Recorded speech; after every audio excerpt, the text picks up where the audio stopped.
Hey y'all, we are back with another dense update. Here we go. The CrossFit Games finally posted a much anticipated statement in regards to the third-party investigation today on their Instagram. Now, if you were thinking we were going to get to see the full details of the investigation, that was probably a little bit of wishful thinking. I've said this before and I'll say it again. There is nothing in that investigation as it pertains to Lazar's death that we don't already know. An accident, right? Like there were people there, they could have had more, but there were people nearby. They failed to recognize it. The first two paragraphs of this post don't really say anything we haven't heard before.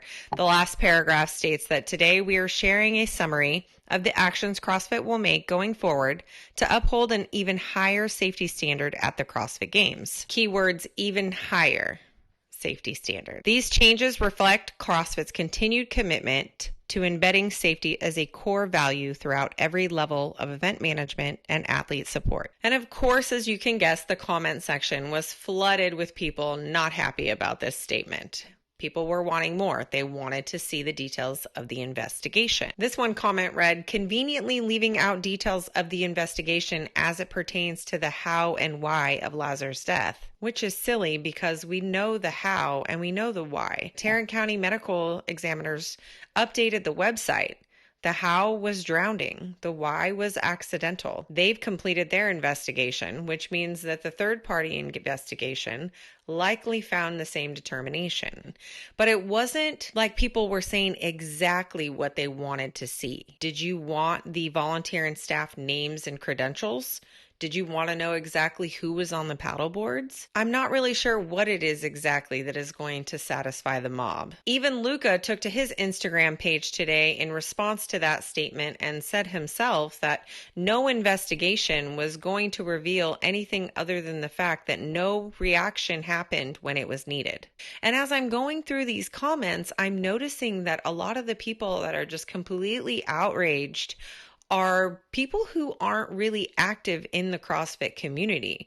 A lot of these people haven't even participated in the open in the past 5 to 8 years. There was a link in the bio of this post that takes you over to the CrossFit Games website, where it gets into details all the steps and actions that they plan to take moving forward. The headline, Moving Forward Together, Safety and Procedural Changes Following the 2024 CrossFit Games. They talk a little bit about the investigation process, interviewing people, the time frame of that investigation. However, they do clearly state, we are not publishing a full report based on privacy and legal considerations. The result of the investigation has been passed on to the board of directors at CrossFit. If you're someone who's charged with protecting the image and the reputation of a corporation or a business, that's exactly what you do. They ultimately make all of the decisions at CrossFit. There are 6 actions. I'm not going to read these all. I will link the full article for you. You can go and read it. Number 1 is supplementing the CrossFit Sport leadership team. So they do address that they are not firing Dave Castro, but they are hiring another senior individual to fill that role.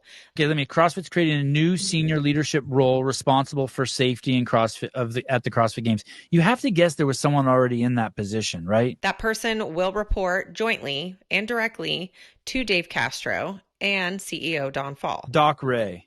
He was great. He was great. He's been around since as long as I've been around CrossFit. Yeah, and he's an ER doc and he's crazy competent. The second one being that they are creating a CrossFit Games Safety Advisory Board. This will be made up of medical professional, independent safety experts, and athletes. Number 3 being that they plan to suspend all open water swim events. Idiot. Suspend, not eliminate entirely forever and ever. Number 4, enhancing pre-event rehearsals, communication protocols, and emergency resources. This mostly pertains to pre-event briefings before the games. Going forward, they will add more robust safety-specific section during these briefings. We all know these athletes love sitting through 3 and 4 hour briefings, so I'm sure they're going to be thrilled about this. Number 5, expanding mental health and emotional support resources. Okay. Number 6, establishing a CrossFit Athlete Council. They're essentially doing what the PFAA is doing. They're just keeping it in-house so that they can control it, which I don't have a problem with. It's the CrossFit Games. It's their sport. They can do with it as they so please. We can accept it and we can move forward, or we can not accept it and we can move on to something else. And that's likely what's going to happen here. there are going to be a lot of athletes that are just going to accept it, and they're going to move forward, and they're going to compete in the CrossFit Games this year. There's going to be some that probably fall in the middle and really don't care either way because they're still pretty new to this. And then there's going to be those that just cannot live with this and not know. CrossFit did say in their closing statement that they are looking forward to the 2025 CrossFit Games season, and they plan to release those details by the end of this week. Brian Friend and Patrick Clark of Be Friendly Fitness went live to actually talk about this very thing. Now, Patrick Clark kind of starts off, he is a little up in arms about how this information was given to the public. He seems to think that he's entitled and privy to information before the rest of us are, just because he's a media personality in the space. Which I'm pretty kind of upset with that, being part of the media. They're not embracing the media. It seems like they're like... Brian, however, is very diplomatic and talks about the path moving forward. That would mean that all PFAA athletes no longer participate in the CrossFit Games season, or this would be the equivalent of a strike. Of course, all the media personalities are talking about this. Barbell Spin, Tyler Watkins, John Young did a video. This morning, Sevan was the first to talk about this. It's almost like he knew what time that post was going to be posted to Instagram. Now, before I move on, let's just remember how we all got here. This happened 4 years ago. A group of elite athletes all got together, took to social media, and canceled Greg. I will say this: I'm in a pretty heavy cynic state of cynicism. Greg was forced out, forced to sell his company that he founded, his methodology. That is arguably the greatest methodology solving the world's most vexing problems right now that we are faced. That literally saves lives every single day. And these people pushed him out and they canceled him. And he sold that company, unfortunately, to a private equity firm. This is the consequence of those actions, that we now are at the mercy of this board of directors that nobody even really knows who they are, if they even do CrossFit, if they even give a shit about our community. Don Fall is a hired hand. He is a corporate guy. And a lot of the people running CrossFit right now are also corporate people. Back when CrossFit was wildly successful, the best it had ever been was when CrossFitters, people who lived and breathed and loved this thing from the beginning, were running it. So let's not pretend that we had nothing to do. Well, I didn't, because I stood by Greg the whole entire time. I want that to stand on record. Let's not pretend you guys had nothing to do with that. This time, luckily, they're not caving. Dave's not getting fired. And Dave Castro is still there, because he wants to be there, but because the board also recognizes that he is one of the few people left at the forefront of this thing that we have all known and trusted. Cancel culture and entitlement. I'm over it, guys. This ultimately has divided our community. The lines have been drawn in the sand, and it sucks. Nobody wanted this outcome. But honestly, if people are willing to leave, I'm okay with that. Maybe a fresh start with some fresh new faces emerging might be exactly what the sport needs right now.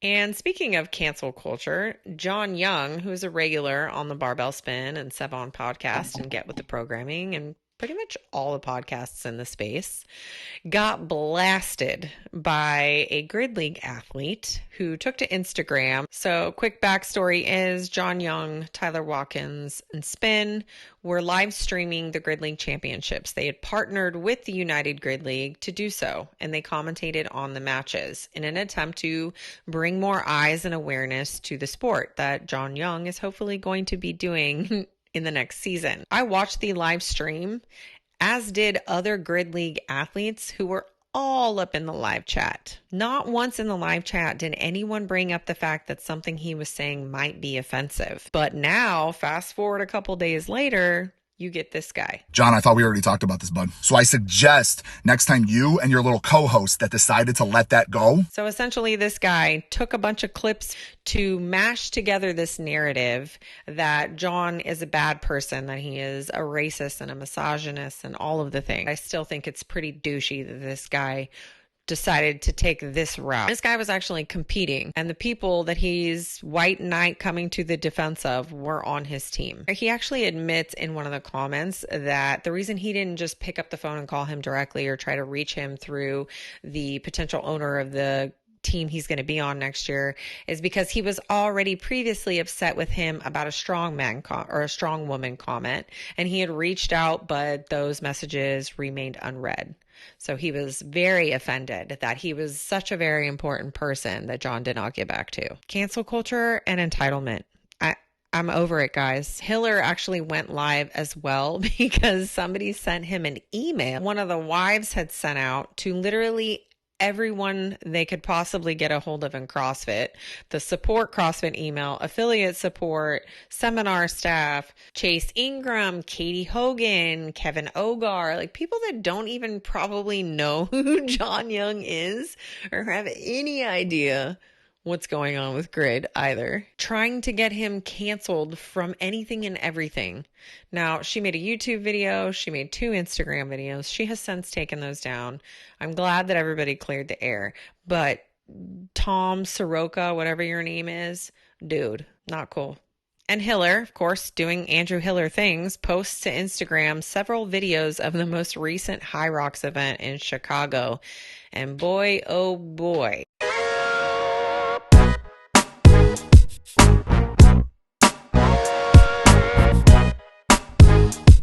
I don't even know what to call those. And the queen of High Rocks, Meg Jacoby, took to her Instagram story to post her feelings about Andrew Hiller's video. And my only argument was this is if you're the queen of the sport, you're the face of the sport, and you're basically saying that only the pros matter and everyone else is just there for fun, we should just let them do whatever they want to do. Forget squatting to parallel, forget even hitting the target. Like, what's the point?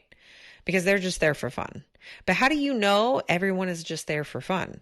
How do you know that every single person that signed up for a race, for a competition, didn't train every single day leading up to that point because they wanted to be in a competition? We have to uphold the standards. There should be a category for people who are like, oh yeah, I am actually just here for fun. Don't even put me on the leaderboard. This is the reason that people get discouraged from signing up for things like this. This is the reason that I have heard people say they don't want to do local competitions anymore because the judging is just so all over the place. People have to know what to look for. There is a standard that has to be met, and if you cannot recognize that standard, you don't need to be judging. And it should matter across all divisions. That is all for this dense update. Be sure to leave me a comment, like, and subscribe. And as always, you can follow me over on my Instagram channel for all the latest updates in the CrossFit community.